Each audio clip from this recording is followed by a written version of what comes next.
میرا نام انم کاظمی ہے. جیسا کہ آپ نے شروع سے بتایا کہ اگر قرآن اور حدیث پہ ہم لوگ چلیں تو ایک آئیڈیل لائف، ایک آئیڈیل سوسائٹی پا سکتے ہیں. تو جہالت سے جہاد بھی ایک جہادی ہے. میرا کوشچن ہے اے should we confine the knowledge to the Islamic studies only? B knowledge like women کو زیادہ ہم لوگ کو اہمیت دینا چاہیے. like if women is educated then the whole family is more knowledgeable. What do you think?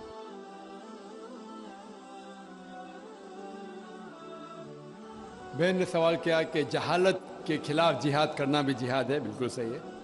انہوں نے کہا کہ صرف ہمیں اسلام کی پڑھائی کرنا چاہیے کہ یہ عام جو ہم کہتے ہیں ماڈرن ایڈوکیشن یا فارمل ایڈوکیشن کرنا چاہیے.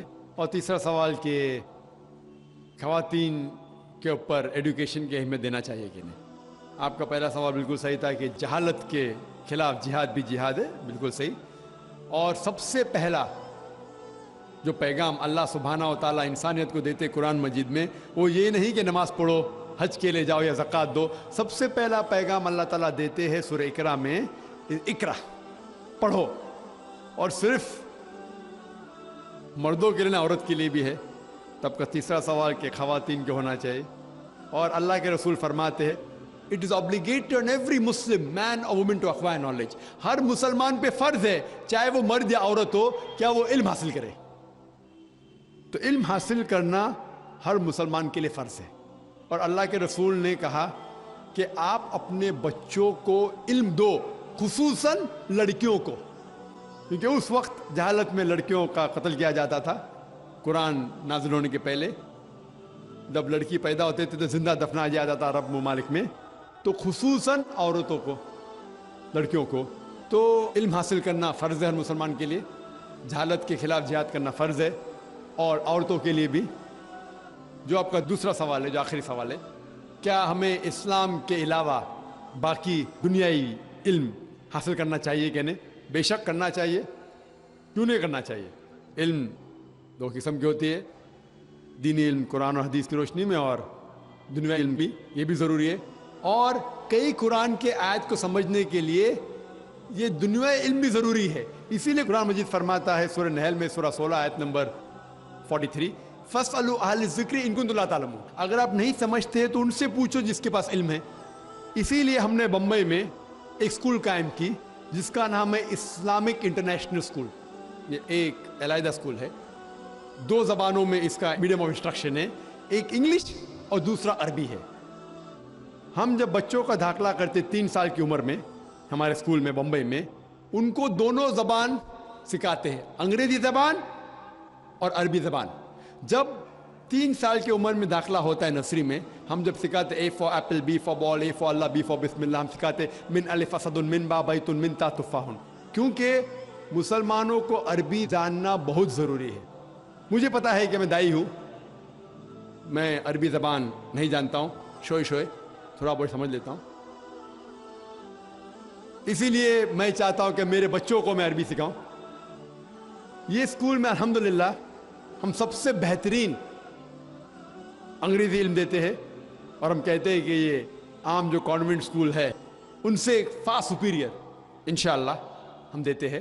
اس کے ساتھ ساتھ اسلامک تعلیم بھی دیتے ہیں. ہمارے اسکول کے اندر قرآن حدیث سکھایا جاتا ہے، حدیث فقہ، ساتھ ساتھ دعوت سکھایا جاتا ہے، حفظ بھی ہے. لیکن ہم جب اسلام سکھاتے ہیں، ہم اسلام عربی زبان میں سکھاتے ہیں، انگریزی اردو میں نہیں. تو حدیث بھی سکھاتے ہیں عربی زبان میں، قرآن کی تفسیر بھی ہوتی ہے عربی میں، اردو میں نہیں. کیونکہ ہم چاہتے ہیں کہ ہمارے بچے عربی میں بھی ماہر ہو. عربی ایک وقت تھا جو عربی زبان سب سے بہترین زبان انٹرنیشنل لینگویج کہلاتی تھی. اگر آپ کو سائنس کے بارے میں سیکھنا ہے، وہ غیر مسلم کو بھی مجبوراً عربی سیکھنا پڑتا تھا اگر سائنس کے بارے میں تحقیق کرنا چاہتا تو. آج کی تاریخ میں انگریزی زبان انٹرنیشنل لینگویج ہے. انشاءاللہ عربی پھر سے انٹرنیشنل لینگویج ہوں گی. تو آپ جب دیکھیں گے ہمارے بچے 5 سال 6 سال 7 سال 8 سال کے بچے 1 سال 2 سال میں جس طریقے سے عربی زبان بات کرتے ہیں، ماشاءاللہ گفتگو کرتے ہیں. تو یہ جو اسکول ہم نے قائم کی بمبئی میں، اسلامک انٹرنیشنل اسکول، اس کا مقصد ہے کہ دین اور دنیائی علم ساتھ ساتھ بہترین پیمانے پہ اس کو انشاءاللہ بچوں میں دینا. لیکن انٹرویو پاس کرنا مشکل ہے. لاسٹ ایئر 800 ایپلیکیشن میں صرف 75 لوگ کو ایڈمیشن ملی. اس سال 625 ایپلیکیشن میں سے صرف 60 لوگ کو ایڈمیشن ملی. تو ایڈمیشن ملنا مشکل ہے. اور ہمارے جو انٹرویو ہے کافی کٹھن ہے.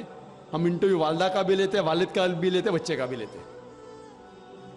اور انٹرویو میں والد اور والدہ کو 2 انٹرویو دینے پڑتے ہیں, کم از کم 2-3 گھنٹے کے, بچوں کو 3 سے 4. اور ہم تحقیق کرتے ہیں کہ کون لوگ ہمارے اسکول کے لائق ہے. اللہ کا فضل ہے, الحمدللہ ثم الحمدللہ. سب سے مہنگی اسکول ہونے کے باوجود لائن لگی ہے ایڈمیشن کے لیے. آپ اچھی تعلیم دو, لوگ آپ کے پاس بھاگتے ہوئے آئیں گے. پہلی سال میں الحمدللہ غرو کی بات ہے, فخر کی بات ہے کہ منسٹر کے فون آئے ایڈمیشن کے لیے. منسٹر کے فون آئے. خوشی کی بات ہے کہ لوگ چاہتے ہیں اپنے بچوں کو اس اسکول میں ڈالے. اور اس سال ہم نے, ہمارے بمبئی میں اسکول, یہ 4تھا سال ہے بمبئی میں اسکول, اس سال ہم نے ایسی اسکول کا ایک برانچ شروع کیے چنئی کے اندر, مدراس میں. اور الحمدللہ چنئی میں بھی ماشاءاللہ پہلے سال میں 550 ایپلیکیشن آئے, سیٹ تھے لگ بھگ 90 الحمدللہ. تو ایسے کئی اسکول, سینکڑوں اسکول آنا چاہیے, صرف ہندوستان میں نہیں ساری دنیا میں, جس کا دار و مدار دونوں ہیں, دینی علم بھی اور دنیائی علم بھی. تو کہ بچہ جب اسکول سے فارغ ہوگا وہ چاہے تو ڈاکٹر بن سکتا ہے, انجینئر بن سکتا ہے, پر ڈاکٹر بنے گا تو اچھا مسلم ڈاکٹر بنے گا, انجینئر بنے گا اچھا مسلم انجینئر بنے گا. تو 10ویں پاس کرنے کے بعد وہ ڈاکٹر بھی بن سکتا ہے, انجینئر بھی بن سکتا ہے, محدث بھی بن سکتا ہے, مفسر بھی بن سکتا ہے. امید ہے کہ کم از کم وہ 10ویں جب فارغ ہوں گا تو کم از کم جو عام عالم جو مدرسے سے فارغ ہوتے, کم از کم اتنا علم ہماری امید ہے. کئی لوگ ناراض ہوتے جب میں کہتا ہوں کہ انشاءاللہ ہمارے اسکول میں سے جب بچہ فارغ ہوگا کم از کم ایک عام عالم بنے گا, تو ناراض ہوتے ہیں, کیسا ہو سکتا ہے. کوشش ہے, اللہ ساتھ ہے تو انشاءاللہ کیوں نہیں ہو سکتا ہے. اور بمبئی کے اندر ایک مثال دوں میں, ہر سال ایک قرات کا کمپٹیشن ہوتا ہے جو ہندوستان لیول پہ جتنے مدارس ہیں ان کے بچے اس میں حصہ لے سکتے. کبھی حیدرآباد میں ہوتا ہے, کبھی ادھر ہوتا ہے. اس وقت ہوا ممبئی میں. اور ہمارے اسکول کو صرف 3-3.5 سال ہوئے, 34 سال ہے. کچھ بچے 1 سال ہے, کچھ بچے 1.5 سال رہ چکے, کچھ بچے 2 سال رہ چکے. اور سارے ہندوستان کے بچوں میں الحمدللہ ثم الحمدللہ قرات کمپٹیشن میں ہمارا جو ایک 3ری اسٹینڈرڈ کا بچہ وہ 2سرے نمبر پہ آیا, اور 4تھی اسٹینڈرڈ کا بچہ 3سرے نمبر پہ آیا. اور جو پہلے نمبر پہ آیا وہ دوسرے مدارس کا تھا جو 9ویں اسٹینڈرڈ میں پڑھ رہا تھا. ہمارے وہاں 9ویں ہے ہی نہیں. تو یہ فخر کی بات ہے الحمدللہ, ہمارے بچے جو 2nd اور 3rd کے بچے جو تھے وہ 9ویں 10ویں بچے سے کمپیٹ کر کے اللہ کے فضل سے 2سرے اور 3سرے نمبر پہ آئے. تو ہمیں امید ہے کہ اللہ تعالی ہمارے ساتھ ہے. انشاءاللہ ہمارے اسکول میں حفظ بھی ہے, حافظہ بھی ہوتا ہے, جو بچے حفظ میں ذہین ہیں.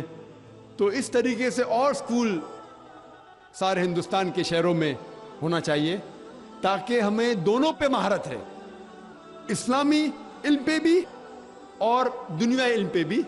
جب ہم دیکھتے ہیں یہ کرسچن عیسائی پریسٹ جب دنیا میں باہر نکلتا, لوگ اس کی عزت کرتے, لوگ فخر سے دیکھتے ہیں. افسوس کی بات ہے کہ اسلام میں ایسا نہیں ہے. اسی لیے ہم ایسے اسکول قائم کریں جو دونوں علم دے, دنیائی بھی اور دینی بھی, تاکہ انشاءاللہ ہم صحیح طریقے سے بچوں کو علم دے سکیں. ہوپ دان سے کوشچن.